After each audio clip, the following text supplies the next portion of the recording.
একদম হুটহাট আসলে আসলে প্ল্যান করে কিছুই হয় না। তার উপর আবার বিশেষ করে জাহাঙ্গীরনগরে গতকাল রাতে হচ্ছে কত 11টা 11:30 দিয়ে ঘুমাইতে নিছিলাম। এমন সময় বন্ধু হাসান এমএস হলে, আমার হল হচ্ছে কামাল উদ্দিন হল, বন্ধু হাসান নক দিল যে কামাল উদ্দিন হলের হচ্ছে গিয়ে ওইখানে বটে হচ্ছে মুড়ি চানাচুর ছোলা সব কিছু পাওয়া যায় আর কি। তাই এমএস এই সুবিধাটা একটু কম।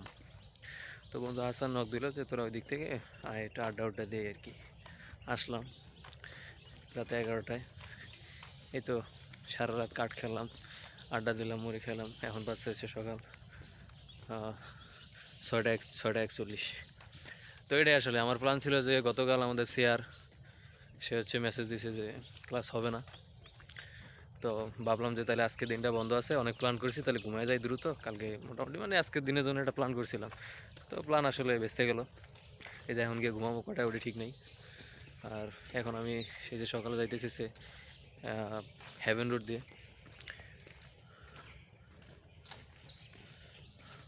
তো এটাই আসলে ক্যাম্পাসে আসলে প্ল্যান করে কিছুই হয় না, ঠিক আছে। মানুষ প্ল্যান করে এক, হয়ে যায় আসলে আরেক। এই তো চলে আসছি, পিছনে হচ্ছে টিএসসি। আমার সাথে আছে আমার বন্ধু ইলিয়াস, প্রাক্তন সিআর, পাবলিক অ্যাডমিনিস্ট্রেশন 18 ব্যাচ।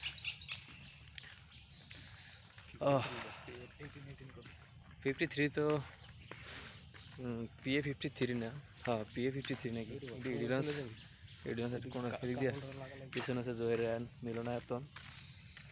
অনেকেই সকালে যোগ্য ব্যায়াম সহ আরও বিভিন্ন নানা রকম এক্সারসাইজে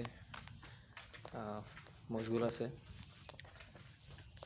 আর আমরা যাইতেছি কেবল ঘুমাইতে।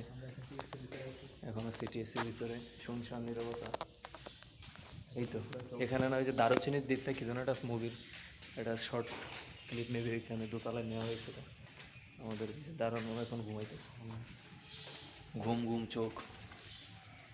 এভাবেই আসলে ভার্সিটি লাইফ, প্ল্যান করে কিছুই হয় না। আর ক্যাম্পাসে এখন জাকসু হইতেছে 33 বছর পর। এই যে এখানে আছে বিলবোর্ড, নানান প্রার্থী দেখতে পাচ্ছেন। এই তো হ্যাঁ সব কিছু ঠিক আছে, দেখা হবে ইনশাল্লাহ। ও মামা ফুলগুলো তো সুন্দর। হ্যাঁ